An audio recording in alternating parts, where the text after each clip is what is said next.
it's Rachel and welcome back to my channel. Sorry, I'm tilted a little bit because I'm gonna sit like this for a while so that you can see what I'm gonna put up here. Anyway, what we're gonna be doing today is I'm gonna be showing you what I would have bought had I not been on a makeup no-buy this year. I'd have just like whipped that off the shelves. No second thoughts, it would have been done. So I'm gonna sit like this so that you can see what's been going on here. I'm gonna be looking down at the photos that I have so that I can see them. Okay, does that sound good? Does that sound good to you?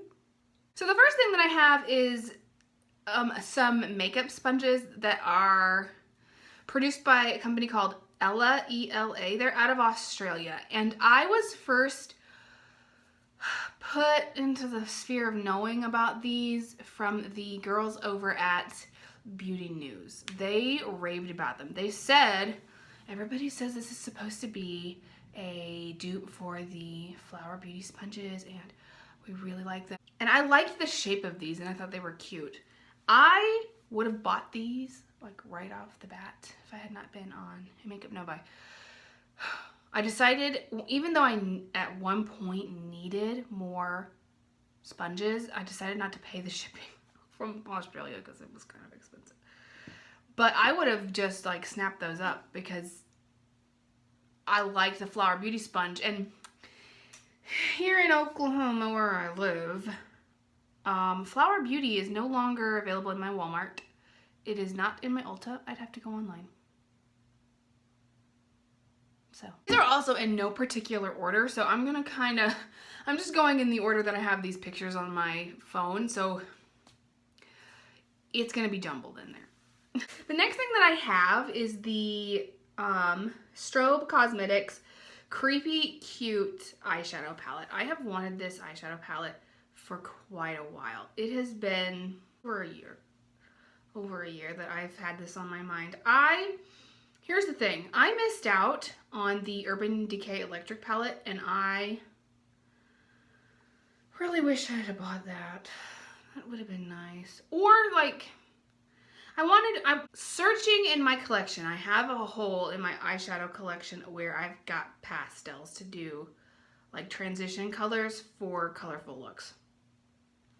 And Georgia Harris and her group of friends that she's got here on YouTube, Melissa Gold, they like the Creepy Cute palette, and it was $35. I would have just gone ahead and got it.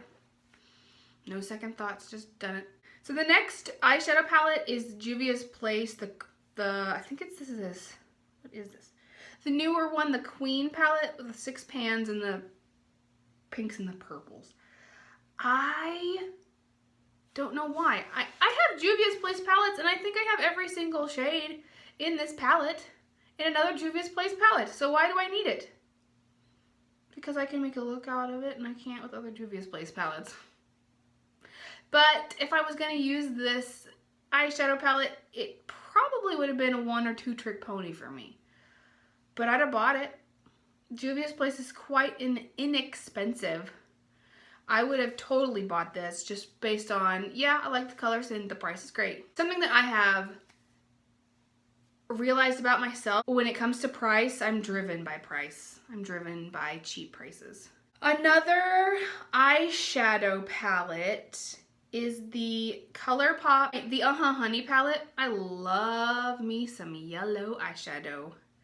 And I hadn't been really that interested in Colourpop, and then they started to do these like monochromatic tiny little eyeshadow palettes, and I was intrigued. And the yellow one came out, and I was like, oh my gosh, I would love to have this palette, but I'm on a no-buy. I would have bought it. I totally would have bought it. But do you remember, guys, I don't even remember when this came out, sometime in the summer. All these people that I'm subscribed to had it. They reviewed it. It's the end of September now. Have I seen anybody use it on camera in over a month and a half?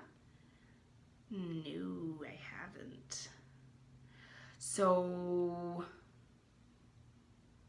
I'm glad I didn't get this because I think this would have been a very, very huge impulse purchase and I wouldn't have used it on my channel if nobody else was. So I'm glad I didn't get it.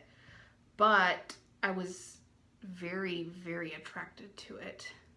And I would have bought it. The next eyeshadow palette I would have bought, are you seeing a trend here? I would have bought an eyeshadow palette, is the Give Me Glow Juicy Olive palette. I am still on the fence about this. I might still, when my no buy year is over, if it is still available, I might pick this up.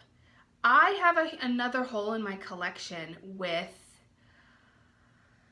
grungy greens. I have no green, the dirty olive type of green. I like that look and I don't have anything to create that with. But what shadow palette I'm gonna buy to get there, I'm not sure. I would have totally just picked this up once it came out because it was 35 bucks. I have like, it's like I have a threshold with my eyeshadow palettes. If it's under $40, I'm like, oh yeah, you betcha, I am gonna buy it. It's not gonna be a problem. I don't care what my collection looks like. Holy cow. I think it looks really nice. I've had that one, even when they started teasing it, I wanted, and I might still get it. I'm not exactly sure. We'll see. There might be another one that I'll show you in a second that I might get instead. But I'm okay with getting it after my no buy year is over because I don't have anything like that in my collection. So the next one that I would have picked up is the Kaleidos, the limited edition. I don't know the name of this. Sorry, I will put it in the description box. The Brights. I saw Lauren Mae Beauty do a look with this and I was like, I want to be her. I want to be this person. I like this palette. I really do like this palette, and this is another one where I might pick this up within my budget, all within my budget, if it's still available, because I know it's limited edition after my no buy year is over.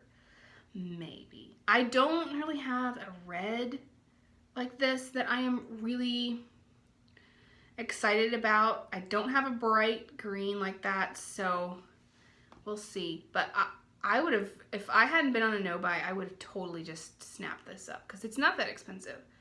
Totally would have snapped this up. Now this is another one, this next eyeshadow, it's a bundle from Sydney Grace, where if I'm weighing all of the grungy, you're gonna see another one here in a minute, but all of the grungy greens that I want, this would have been on the radar. I think this is the Mountain bundle, something. The swatches and stuff looked fantastic. It's got a little bit of dark greens, dark browns, golds, and the grunginess. I don't know how quickly I would have picked this up, but it probably would have been in my collection at some point. For fall, like I said, can you see this trend that's going on here? I have a hole in my collection that I want to fill. The next one is actually a bronzer. So it was actually the really beginning of the year that I decided I'm tired of matte bronzers. I want a glowy bronzer. Well, I can't get one. I still haven't hit pan on the one I have. It's the Too Faced Chocolate Soleil, and it doesn't look like I ever use it, although I use it every single day. This is the Invisible Powder Bronzer from Bare Minerals that a lot of people I've watched like this bronzer. I hear it's being discontinued. I don't know that for sure, but I hear that. So I'm not exactly sure. Will I pick this up? Maybe. Maybe. I'm not sure.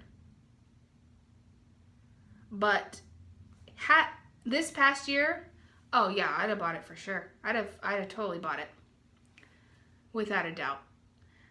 Next one is newer. It is the Fun Size Mini Color Palette from Colourpop that they have been selling. Am I gonna get the Kaleidos or am I gonna get this one? I'm not sure. This is an all matte palette, rainbow, like neon type of thing. This also has a red, and I hear Sugarpill's reds are really good. So, I don't know. I don't know if I will, but had I? I'm sounding like a broken record. This is so cheap compared to other Sugarpill shadows and things that I've looked into. I'd have snapped this up in a heartbeat because I love color. I would love to have the shade Twitch there. I would love Game Over. I would like all of this. I would get a lot of use out of this.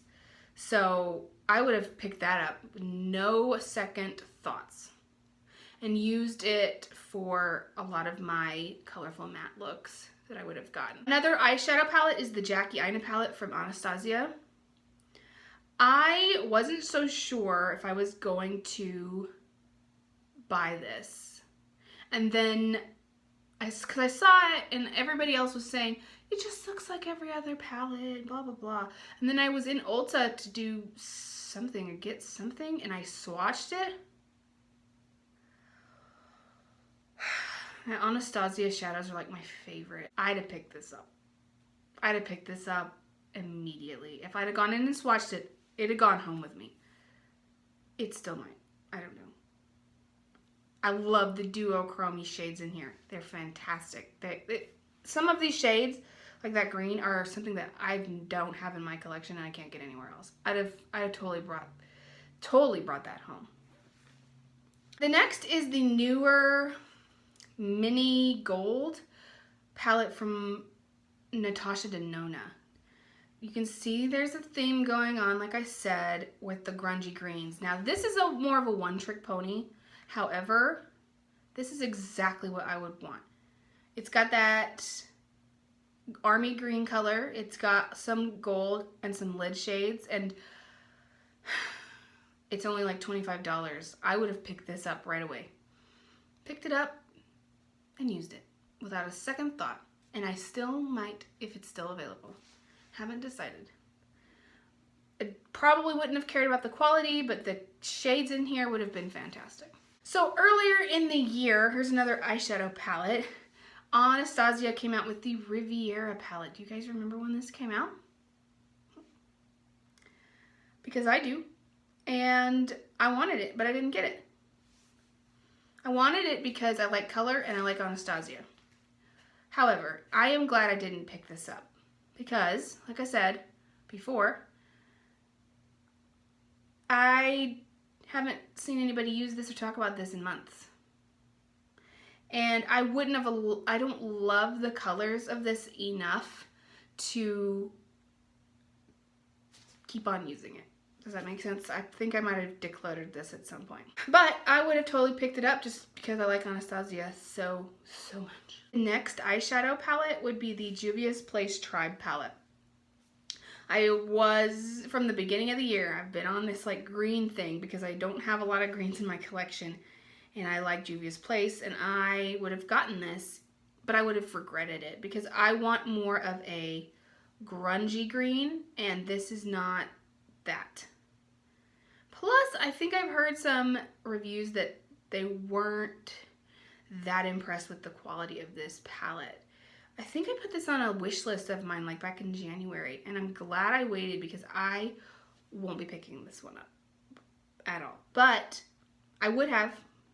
Another bronzer, the Loreal True Match Lumi Bronze It, and I don't know what shade that is, any shade that I picked. I want glowy bronzers, so in my pursuit, since it says drugstore, I'd have just picked that up, no problem. Just done it. I might still, I don't know. I also would have picked up the NARS Radiant Creamy Concealer. I don't know if I will in the future. However, because I wanted it, I want a more creamy, nourishing concealer in my life, or just because it's NARS and I just want to try out NARS. I totally just bought it. No second thoughts. Next thing would be, it's like, I think this is a highlighter, but this is the Physicians Formula Rosé All Day Petal Glow highlighter. It's pink. I'd have used this for a glowy blush. I'd have seen this in the drugstore and bought it without even thinking twice. I haven't heard anybody talk about this. Haven't heard anybody review these, but I would have picked it up and used it. That's it. That's the last one I've got. This would have cost me a lot of money. Think about that. Think about how much all of these cost and how much I would have spent, and yet I didn't because I'm on a makeup no buy. And so look at all the money that I wouldn't have spent otherwise. Let me know what you are interested in. What do you think about these products? Is there something that you saw and you just picked it up right away, or something that you wanted to but you didn't? Let me know in the comments down below. If you like this video, please give it a thumbs up, subscribe before you leave, and catch you guys later.